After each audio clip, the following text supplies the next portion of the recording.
안녕하세요. 남자사람입니다. 오늘은 제 18장 뒤를 돌아보지 않고 앞만 바라보면 늘 낭독해 보겠습니다. 얼마나 시간이 흘렀는지 몰랐다. 시계탑 종이 여러 번 울렸지만 모모는 거의 듣지 못했다. 얼어붙은 팔다리에 서서히 온기가 돌아왔다.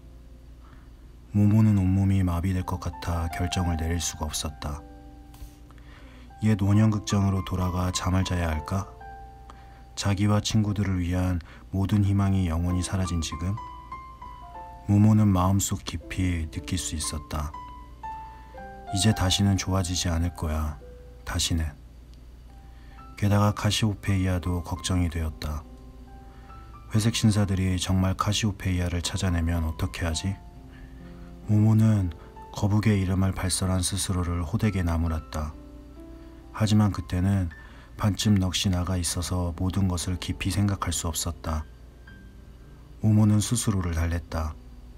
아마 카시오페이아는 벌써 오래전에 호라 박사님한테 돌아갔을 거야. 그래, 카시오페이아가 제발 나를 찾지 말았으면. 그게 카시오페이아를 위해서 좋은 거야. 그리고 나를 위해서도. 그 순간 무언가가 모모의 맨발을 살그머니 두드렸다.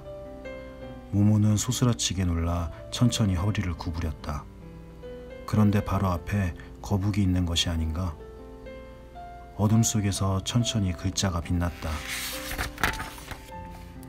나 다시 돌아왔어. 생각하고 말 것도 없이 모모는 거북을 냉큼 집어서 우도 속에 감췄다. 모모는 허리를 펴고 가만히 귀를 기울이며 어둠 속을 두리번거렸다. 근처에 회색 신사들이 있을까봐 더럭 겁이 났다. 하지만 주위는 여전히 쥐죽은 듯 조용했다. 카시오페이아는 우도 속에서 버둥대며 빠져나오려고 야단이었다. 모모는 거북을 더 꾹 누르고 우도단에 대고 속삭였다. 제발 조용히 있어. 거북 등에는 이런 글이 빛났다. 이게 무슨 짓이야? 모모는 낮은 목소리로 말했다. 아무도 너를 보면 안 된단 말이야. 그러자 거북이 등에 글이 나타났다. 하나도 안 반가운 거야? 모모는 울먹였다. 반가워. 카시오페이아, 정말 반가워. 얼마나 반가운지 몰라. 모모는 거북의 코에 몇 번이고 입을 맞췄다. 거북 등의 글씨가 완연하게 홍조를 띠며 대답했다. 이러면 곤란한데? 모모는 빙그레 미소를 지었다. 그래, 그동안 내내 날 찾았니? 물론이야. 그런데 어떻게 바로 지금, 바로 여기서 날 찾을 수 있었니? 거북의 대답은 이랬다. 그럴 줄 벌써 알고 있었어. 그러니까 카시오페이아는 그전에는 모모를 찾을 수 없다는 걸 알면서도 내내 모모를 찾아다녔다는 얘기 아닌가? 그렇다면 사실 찾아다닐 필요가 없지 않았을까? 그것은 너무 오래 생각하다 보면 머리가 핑글핑글 도는 카시오페이아의 수수께끼 가운데 하나였다. 하지만 지금은 분명 그 문제로 골머리를 썩을 때가 아니었다. 모모는 거북에게 그동안 있었던 일을 소곤소곤 말해주었다. 그리고 마지막으로 이렇게 물었다. 이제 어떻게 해야 하지? 카시오페이아는 정신을 바짝 차리고 모모의 말을 들었다. 이제 거북의 등에는 이런 글이 나타났다. 우린 호라 박사님한테 가는 거야. 모모는 깜짝 놀라 소리쳤다. 지금? 하지만 그들은 사방에서 널 찾고 있어. 여기에만 없는 거야. 여기에 남아있는 편이 더 똑똑한 게 아닐까? 하지만 거북의 등에는 이렇게 쓰여 있을 뿐이었다. 난 우리가 간다는 걸 알고 있어. 그럼 우린 그들의 품속으로 곧장 뛰어들게 되는걸? 카시오페이아가 대답했다. 우린 아무도 안 만나. 카시오페이아가 그렇게 자신 있게 말한다면 물론 그 말을 믿을 만했다. 모모는 카시오페이아를 땅바닥에 내려놓았다. 하지만 예전에 걸었던 멀고도 힘든 길을 생각하자 그 길을 도저히 다시 걸을 자신이 없었다. 혼자 가, 카시오페이아. 난 더는 못 걷겠어. 혼자 가서 호라 박사님께 내 인사나 전해줘. 모모가 나직이 말하자 카시오페이아의 등에 글자가 나타났다. 아주 가까워. 모모는 글을 읽고 깜짝 놀라 주변을 살펴보았다. 서서히 어렴풋하게 기억이 났다. 지금 있는 곳은 모든 것이 죽은 것처럼 보였던 그 허름한 구역이었다. 예전에 이곳을 지나 하얀 집들과 이상한 빛이 비치는 다른 구역으로 건너갔었지.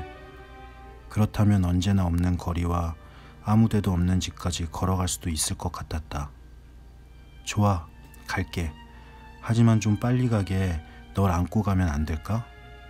모모는 카시오페이아의 등에서 이런 글을 읽을 수 있었다. 미안하지만 안 돼. 왜 꼭 내가 직접 기어가려고 하는 거니? 그 물음에 거북은 수수께끼 같은 대답을 했다. 길은 내 안에 있어. 이 말과 함께 거북은 움직이기 시작했고 모모는 거북을 따라갔다. 천천히 한 발짝 한 발짝씩. 소녀와 거북의 모습이 인접한 거리로 사라지자마자 광장 주변 건물들은 어두컴컴한 그림자 부근이 활기를 띠기 시작했다. 억약없는 킥킥대는 웃음소리가 수런수런 광장 위를 스쳐 지나갔다. 회색 신사들이 모든 얘기를 엿들은 것이었다. 그들 중 일부가 남아서 소녀를 몰래 지켜보고 있었던 것이었다. 오래 기다려야 하긴 했지만 이런 뜻밖의 성공을 거둘 줄은 그들 자신도 예상하지 못했던 일이었다. 한 잿빛 음성이 속삭였다. 저기 간다. 덮칠까요? 다른 음성이 나직이 말했다. 안 돼요. 그냥 가게 내버려 둬야 해요. 첫 번째 음성이 물었다. 왜지요? 우리는 반드시 거북을 잡아야 해요. 지시를 받지 않았습니까? 무슨 일이 있어도 반드시라고 말입니다. 맞아요. 하지만 거북이 왜 필요한 거죠? 호라에게 가는 길을 안내하기 위해서지요. 바로 그겁니다. 거북은 지금 길을 안내하고 있어요. 안내하라고 강요할 필요조차 없어요. 자진해서 가고 있지 않습니까? 물론 의도적인 것은 아니지만 다시 광장 주변의 어두컴컴한 그늘에서 억약 없는 킥킥대는 웃음소리가 흘러나왔다. 당장 시내에 있는 모든 영업사원에게 알리시오. 수색은 중단해도 됩니다. 모두 우리랑 합류해야 해요. 하지만 조심해야 합니다. 절대 저들의 길을 가로막으면 안 됩니다. 어디든 길을 터주어야 해요. 누구도 그들과 마주치면 안 됩니다. 자, 여러분, 그럼 조용히 아무것도 모르는 우리의 두 안내자를 따라갑시다. 이렇게 하여 모모와 카시오페이아는 추적자들을 한 명도 만나지 않았다. 소녀와 거북이 어느 쪽으로 발걸음을 옮기든 추적자들이 길을 비키고 제때 모습을 감추어 그들 뒤를 따르는 동료들과 합류했기 때문이었다. 회색 신사들은 담장과 집 모퉁이에 계속해서 몸을 숨기며 소리 없이 두 도망자의 뒤를 따랐다.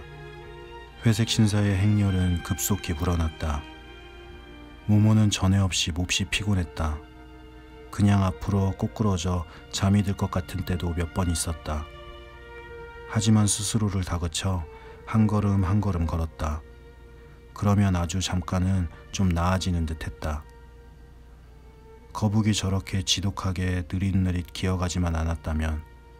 하지만 어쩔 도리가 없었다. 모모는 왼쪽도 오른쪽도 보지 않고 제 두 발로 카시오페이아만 내려다보았다. 영겁의 시간이 지난 것 같았다. 갑자기 발밑의 거리가 환해졌다. 모모는 납덩이처럼 무거운 눈꺼풀을 들어 주위를 둘러보았다.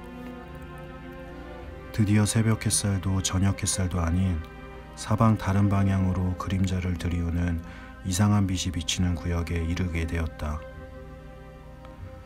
접근을 허용하지 않는 듯한 껌껌한 창문이 달린 집들이 눈부시게 흰 빛을 바라며 서 있었다.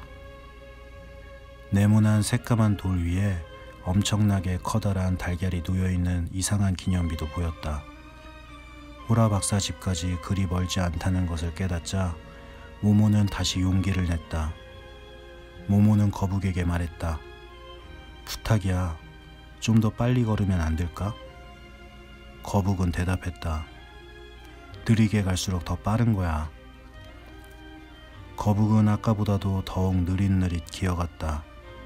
전에도 그랬듯이 모모는 느리게 감으로써 더 빨리 앞으로 나갈 수 있다는 것을 깨달았다. 마치 발밑의 거리가 스스로 미끄러져 나가는 것 같았다.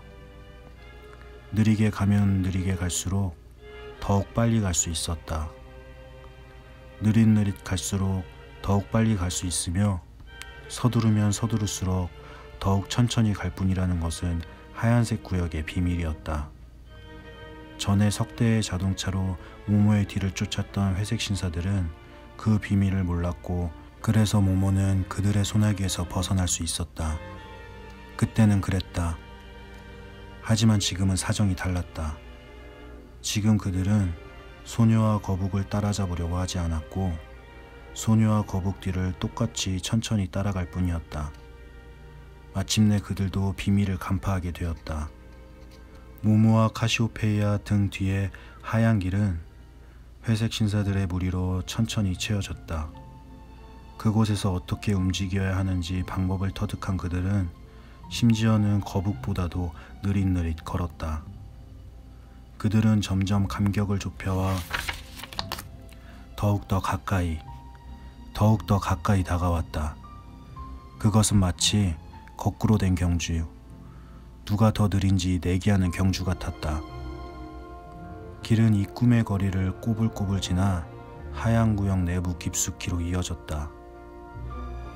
그리고 언제나 없는 거리로 접어드는 모퉁이에 이르렀다. 카시오페이아는 이미 그 거리로 들어서서 아무데도 없는 집을 향해 기어가고 있었다. 모모는 그 거리에서는 몸을 돌려 뒷걸음질을 쳐야만 비로소 앞으로 나갈 수 있었다는 것을 기억해냈다. 그래서 이번에도 그렇게 했다. 그 순간 모모는 어찌나 놀랐던지 심장이 멎어버릴 뻔했다. 시간 도둑들이 움직이는 회색 담장이냐 걸어오고 있었던 것이다. 그들은 어깨에 어깨를 나란히 하고 길을 꽉 메우고 다가오고 있었다. 그 행렬은 끝간데 없이 길었다. 모모는 소리를 질렀지만 자기 목소리를 들을 수 없었다. 모모는 뒤따라오는 회색 신사들의 무리를 눈을 동그랗게 뜨고 바라보면서 뒷걸음질을 쳐서 언제나 없는 거리로 뛰어들어섰다. 그러자 또다시 이상한 일이 일어났다. 맨 앞에 섰던 추적자 몇 명이 언제나 없는 거리로 들어서려 했을 때였다. 그 순간 그들은 모모의 눈앞에서 말 그대로 무로 해체되어 버렸다. 처음에는 앞으로 뻗친 두 발이 사라졌고 다음에는 두 다리와 몸뚱이가 사라졌다. 끝으로 경악과 공포에 질린 얼굴이 사라졌다. 하지만 그 광경을 목격한 것은 모모만이 아니었다. 뒤따라오던 회색 신사들 역시 그 광경을 보았다. 앞에 섰던 회색 신사들이 버티고 서서 뒤를 따르던 무리를 막았다. 그들 사이에서 잠시 치고받고 싸우는 격렬한 싸움 같은 장면이 벌어졌다. 모모는 그들의 성난 얼굴과 위협적으로 흔들어대는 주먹을 보았다. 하지만 감히 모모를 따라오는 자는 아무도 없었다. 드디어 모모는 아무데도 없는 집에 다다랐다. 금속으로 된 육중하고 커다란 초록색 대문이 스르르 열렸다. 모모는 안으로 뛰어들어가 석상들이 있는 복도를 지나서 반대편 끝에 있는 아주 작은 문을 열고 안으로 미끄러져 들어갔다. 그리고 허겁지겁 헤아릴 수 없이 많은 시계가 있는 홀을 지나 추시계들 사이에 있는 작은 방으로 달려가 아담한 소파에 몸을 던지고는 아무것도 보지 않고 아무것도 듣지 않으려는 듯 베개에 얼굴을 묻었다. 감사합니다.